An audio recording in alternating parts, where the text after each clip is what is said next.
Now I would like to call 8th class. Respected teachers and dear friends, today we all students of class 8th are here to tell you all about the modern history of India, and I, Shreya, would like to begin with the modern history and its introduction. Since the ancient period, India has been a country known all around the world from the name of Golden Bird, Sone Ki Chidiya. India has been a great nation where minerals, crops, spices, and all the products were found, which were of really good quality.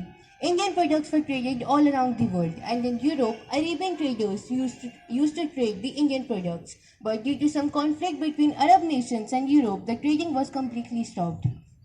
अब Europeans को भी चिंता हुई कि भाई अगर उनको India के प्रोडक्ट्स नहीं रिसीव होंगे तो अपनी डेली नीड्स फुलफिल कैसे करेंगे, कि जो स्पाइसेस होती थी वो यूरोप मतलब फ्रीजिंग जोन में आता था, और वहाँ पे जैसे मीट कंज्यूम करते थे तो वो उनके फूड को प्रिजर्व रखने के लिए जो था स्पाइसेस का यूज होता था। ये देखते हुए 1498 में पुर्तगाल से वास्को डी गामा और स्पेन से कोलंबस दोनों ने इंडिया तक का सी रूट खोजने के लिए अपनी शिप्स ली और चल पड़े। कोलंबस की थ्योरी ये थी कि इंडिया ईस्ट में है और दुनिया गोल है, और वो सही भी थे, लेकिन ईस्ट में चलते वक्त वो यूएस से पहुंच गए, और जो वास्को डी गामा थे वो उनको ये अंदाजा था कि इंडिया साउथ एशिया में आता है, और वो the cape of good hope route जो साउथ अफ्रीका के नीचे से है वहां से पहुंचकर मेडागास्कर पहुंचे। मेडागास्कर पहुंचकर थोड़ी देर एक्सप्लोर करने के बाद वो वहां पर वे गुजराती ट्रेडर से मिले, जो उन्हें उनके जिनके साथ वो इंडिया कोचिन कालीकट के घाट पर आए। कालीकट के घाट पहुंचकर उन्होंने जब पूरा मतलब कोचिन को एक्सप्लोर किया, वहाँ के जो राजा थे उन्होंने उनको पूरी फैसिलिटीज प्रोवाइड की, और जो वास्को डी गामा का मेन मोटिव था इंडिया आने का, उन्होंने कोचिन के जितने भी मार्केट्स थे वहाँ से स्पाइसेस ली, क्रॉप्स ली, और जितने भी इंडियन प्रोड्यूसर्स थे वो लेकर वो यूरोप वापस गए। यूरोप वापस जाने के बाद जब उन्होंने मतलब प्रोडक्ट्स को सेल किया तो उन्होंने ये चीज़ डिस्कवर की जैसे अरेबियंस अगर 10 रुपए के भी इंडिया से एक चीज़ ले रहे हैं तो वो यूरोप में जाकर उसको 1000 में बेचते थे और अपना बीच में कितना ज़्यादा मार्जिन निकालते थे। वास्को डी गामा को देखकर बहुत सारे यूरोप के ट्रेडर्स और अलग अलग नेशन से इंडिया आए और अपने ट्रेड स्टार्ट कर दिया। कई सारे नेशन जैसे यूरोपियंस जैसे डच, फ्रेंच, स्पेनिश और इंग्लिश आए, but the English traders were clever enough to conquer over complete India, and they had many strategies so that they were able to convert their trade to territory. Now, to enlighten you all more about the topic trade to territory, Maheshwar is here.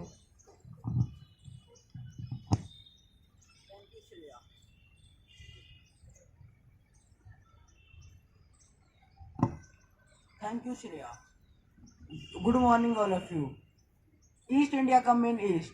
East India Company acquired a charter from Queen Elizabeth I, granting a sole right to trade with East. This meant that no other trading group from England can compete with East India Company. East India Company began trade in Bengal. First English factory was set up on the bank of River Hooghly in 1651, and Aurangzeb issued a farman granting the company right to trade duty free. This meant that the company will not pay tax for their trade. How trade led to battle. Murshid Quli Khan was followed by Ali Bardi Khan and then Sirajuddaulah. Sirajuddaulah बहुत ही ताकतवर और अच्छे नवाब थे, पर company को ऐसा नवाब चाहिए था कि जो कंपनी की सारी बात माने, पर सिराजुद्दौला ऐसे नहीं थे। फिर सिराजुद्दौला ने कंपनी को टैक्स पे करने की मांग की, पर कंपनी ने इसको मना कर दिया क्योंकि वह चाहते थे कि वह बिना टैक्स पे करे अपना ट्रेड करते रहे। तो फिर सिराजुद्दौला ने अपने 30,000 सोल्जरों के साथ कंपनी पर छापा मारकर उनके वेयर हाउस और फैक्ट्री लॉक्ड कर दिए और कोलकाता में जाकर उनके फोर्ट्स पर वार कर दिया, जिसे हम काल कोठरी की घटना से भी जानते हैं। फिर रॉबर्ट क्लाइव ने अपने हाथों में कमान लेकर यह शपथ ली कि मैं सिराजुद्दौला को मार कर ही रहूंगा, और उसने मीर जफर को अपने साथ मिला लिया, यह कहकर अगर सिराजुद्दौला मर गया तो मैं तुम्हें नवाब बना दूंगा। फिर क्या सिराजुद्दौला जब अपने फौज के साथ जाने लगे तो 5-6 किलोमीटर पहले मीर जफर ने अपनी फौज को बहकाकर दूसरी ओर ले गया और रॉबर्ट क्लाइव ने सिराजुद्दौला को मार दिया। इसे हम बैटल ऑफ प्लासी के नाम से जानते हैं। बैटल ऑफ प्लासी का फेमस होने का बस एक कारण था कि यह पहला युद्ध था जो कंपनी ने जीता था, और इसके बाद भारत पर कंपनी का राज आ गया था। Thank you Maheshwar. भारत एक ऐतिहासिक देश है जहाँ पर कई युद्ध और कई वीर पुरुषों ने जन्म लिया है। बस हम सबके समक्ष ऐसे ही एक ऐतिहासिक युद्ध और एक वीर की कहानी सुनाने के लिए मैं पूर्वी को स्टेज पर आमंत्रित करना चाहूँगी।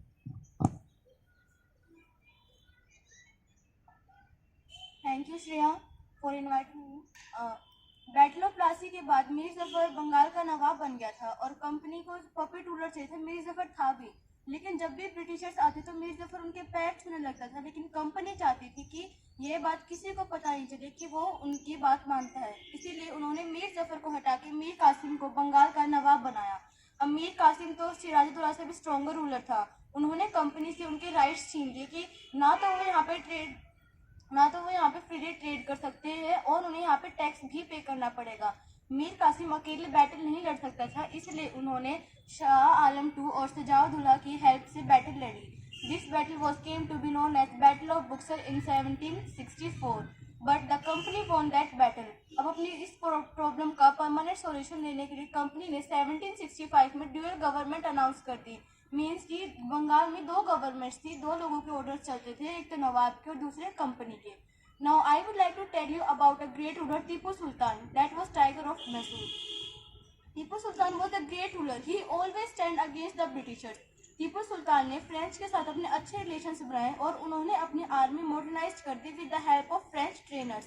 और उन्होंने 1785 में अपने किंगडम से सैंडवुड, कार्डेमम और पेपर का एक्सपोर्ट रुकवा दिया और उन्होंने कंपनी के साथ 4 बैटल्स लड़े थे और fourth one in the year 1799। Ultimately, the company won that 4th battle and Tipu Sultan was killed by defending his capital Srirangapatnam in 1799।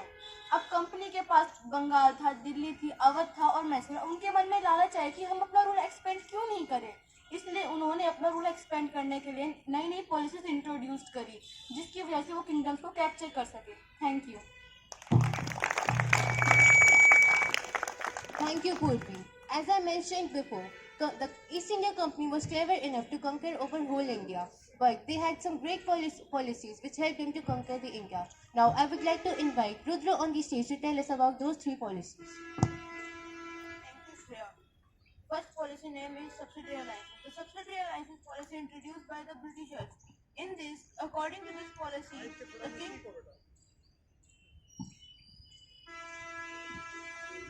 the king have not independent army and they have to pay for it, and they have failed in this process. The kingdom was annexed due to this process.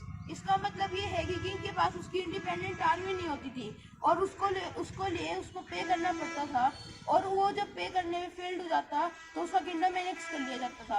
Awadh and Hyderabad were captured due to this policy. And second policy name is paramountcy. The paramountcy introduced by the Lord Hastings, and according to this policy the company power greater than the Indian, and Rani Chinima fought against this policy, and Punjab and Sindh was captured due to this policy. And third policy is doctrine of lapse. In doctrine of, इसके अंदर ये होता है कि कोई भी राजा मर जाए, उसके पास कोई उसका सक्सेसर नहीं हो तो उसका किंगडम एनेक्स कर लिया जाएगा। And Rani Lakshmibai was fought against this policy, and she was very brave lady, and she died in 1857. And Nagpur, Udaipur and Jhansi were captured due to this policy. Thank you. Thank you, Rudra. Company के कठोर नियमों से लोग पहले ही परेशान थे कि दीवानी मिलने पर कंपनी की सत्ता और मजबूत हो गई। बस इसी कहानी को अपने शब्दों में दर्शाने के लिए मैं भानु को स्टेज पर आमंत्रित करना चाहूंगी। Thank you Shreya. अब इन 3 पॉलिसी के थ्रू इन्होंने सिटीज को तो सीक्रेटली एक्वायर कर लिया, लेकिन अब इन्होंने सिटीज से विलेजेस में जाना शुरू करा, क्योंकि इंडिया ज्यादातर विलेजेस में ही रहता था। अब उन्हें चाहिए थी पूरी इंडिया की सारी टेरिटरी। अब मुगल एम्परर शाह आलम II ने 12 अगस्त 1765 में ईस्ट इंडिया कंपनी को दीवान ऑफ बंगाल के लिए अपॉइंट किया। Now company can collect tax from Bengal, and company was very interested in collecting tax from India and buy silk and cotton as cheap as possible. इससे पहले भी company ने बहुत ज्यादा कॉटन और सिल्क भारत से खरीदा था, लेकिन तब उन्होंने अपना सिल्वर और गोल्ड उसके बदले में इंपोर्ट करा था। लेकिन अब वो हमसे ही टैक्स लेते थे और वही पैसे देके सिल्क और कॉटन ले लेते थे। अब इसमें इंडिया का तो कोई फायदा हो नहीं रहा था। During this all lots of changes take place in Bengal. Bengal was facing deep economical crisis, and in 1770 A great famine came and killed about 10 million people. अब कंपनी ऑफिशियल्स को ये फील होने लगा कि भाई अब तो एग्रीकल्चर को इनकरेज और इम्प्रूव करना पड़ेगा। फिर फाइनली कंपनी ने 1793 में परमानेंट सेटलमेंट को इंट्रोड्यूस करा। उस टाइम चार्ल्स कॉर्नवालिस इंडिया का गवर्नर जनरल था। Under this policy rajas are recognized as zamindar और उन्हें ही पीजेंट से टैक्स कलेक्ट करने के लिए कहा गया। इस पॉलिसी में टैक्स की अमाउंट फिक्स कर दी गई। जमींदार भी इस चीज से बहुत खुश हुए। उन्हें लगा कि जो ऊपर के पैसे बचेंगे वो अपने पास रख लेंगे, लेकिन ब्रिटिशर्स भी नहीं चाहते थे। उन्होंने अमाउंट को इतना हाई फिक्स करा कि जमींदार पूरा टैक्स भी नहीं दे पा रहे थे। इसलिए ऑलमोस्ट सभी जमींदारों की जमींदारी जब्त होने लगी। इन प्रॉब्लम्स की वजह से परमानेंट सेटलमेंट को एक फेलियर माना गया। अब इसका सॉल्यूशन निकालने के लिए नॉर्थ इंडिया के विलेजेस के लिए एक इंग्लिशमैन जिसका नाम होल्ट मैकेंजे था, उन्होंने 1822 में नॉर्थ इंडिया के विलेजेस के लिए एक नए सिस्टम को इंट्रोड्यूस करा जिसका नाम था Mahalwari system. Under this system tax was collected from whole village, not from a individual cultivator. अब साउथ इंडिया के विलेजेस के लिए भी कैप्टन अलेक्जेंडर ने रैयतवारी सिस्टम इंट्रोड्यूस करा। अब इस सिस्टम में भी फिर से डायरेक्टली कल्टीवेटर से टैक्स कलेक्ट किया जाने लगा। अब कंपनी ने तो इसको इम्पोज करा था, जो उनकी टैक्स से इनकम आती थी उसे एक्सपेंड करने के लिए, लेकिन टैक्स की अमाउंट बहुत ज़्यादा हाई थी, इसलिए कल्टीवेटर पे नहीं कर पाते थे। इसलिए इस सिस्टम को भी फेलियर माना गया। Thank you.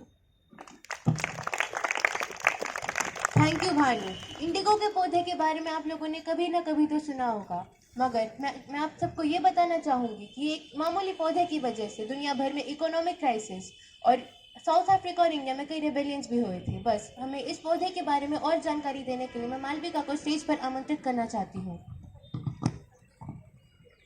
Thank you, Shreya. So, what is indigo? Indigo is a plant which gives rich blue color. At that time, India was the biggest supplier of indigo. अब ब्रिटिशर्स इंडिगो की demand क्यों करने लगे थे? India एक tropic reason था और Indigo बस ट्रॉपिक रीजन्स में उग सकता था, तो उन्हें इंडिगो यहाँ से लेना पड़ता था। पर वहां तक जाते जाते इंडिगो का प्राइस बहुत हाई हो जाता था और वहाँ बहुत कम इंडिगो पहुंच पाता था, तो उन्हें एक दूसरे प्लांट पे भी डिपेंड होना पड़ता था जिसका नाम था वुड। तो इंडिगो के ज्यादा सेल होने की वजह से यूरोपियन प्लांटर्स ने इंडिगो को बैन करवा दिया। पर यूरोपियन डायर्स को इंडिगो ही ज्यादा पसंद था, क्योंकि इंडिगो एक रिच ब्लू कलर देता था पर woad pale and dull colour देता था। तो इस वजह से वापस इंडिगो का बैन हटा दिया गया। अब 18वीं सेंचुरी में इंडिगो की डिमांड बहुत हाई हो गई। उसी टाइम पे इंडिया में राइस की कल्टीवेशन चल रही थी। तो एक बार ही जहाँ इंडिगो उग जाता है वो लैंड इनफर्टाइल हो जाती है, तो इस वजह से इंडिया में राइस की कल्टीवेशन की भी शॉर्टेज हो रही थी। ब्लू रेबेलियन इन मार्च 1859 बहुत सारे रियोट्स ने इंडिगो उगाने से मना कर दिया, रेंट देने से भी मना कर दिया और इंडिगो की फैक्ट्रीज पे अटैक कर दिया। विमेंस ने भी उनका साथ दिया और अपने किचन के सामान के साथ जैसे पॉट्स एंड पैन्स के साथ उन्होंने भी अटैक कर दिया। जो यूरोपियंस के लिए काम करते थे जैसे टैक्स कलेक्ट करने वाले उन पे भी रियोट्स ने अटैक कर दिया। Thank you. Thank you Malvika. Britishers ने इंडिया को ऑलमोस्ट कॉन्कर कर लिया था, लेकिन उनकी क्रुएलिटी यही नहीं खत्म हुई थी। उन्होंने ये भी चाहा कि वो इंडिया के जो ट्राइब्स थे उनके ऊपर भी अपना पूरा कंट्रोल पाए। तो इन ट्राइब्स की कहानी बताने के लिए मैं शुभम को स्टेज पर बुलाना चाहूँगी। Thank you Shreya. 1895 में झारखंड राज्य के छोटे से जिले में बिरसा को भगवान माना जाता था। वह मुंडा परिवार से था। अब मैं आप सबको बताना चाहता हूँ कि आदिवासी अंग्रेजों के आने से पहले अपना जीवन व्यतीत कैसे करते थे। उनमें से कुछ झूम कल्टीवेटर थे जो शिफ्टिंग कल्टीवेशन करते थे, और कुछ आदिवासी हंटर्स एंड गैदर्स थे जो पशुओं को मारते थे और जंगल से चीज़ें इकट्ठा करते थे, जैसे कॉर्न्स ऑफ उड़ीसा। कुछ आदिवासी पशुओं का पालन भी करते थे and some took settled cultivation. नेताओं की शक्तियाँ भी बदलती गई और पहले उनके पास बहुत सारी इकोनॉमिक पावर थी और वे राज करते थे, और उनके पास उनकी खुद की सेना भी थी। पर जब अंग्रेज आए उनकी सारी ताकत खत्म हो गई और अंग्रेज चाहते थे कि आदिवासी किसान बन जाए ताकि उनके ऊपर शासन करना आसान हो जाए। और अंग्रेजों ने नए जंगल कानून भी बनाए और जंगलों को सरकारी जमीन घोषित कर दिया गया। धन्यवाद।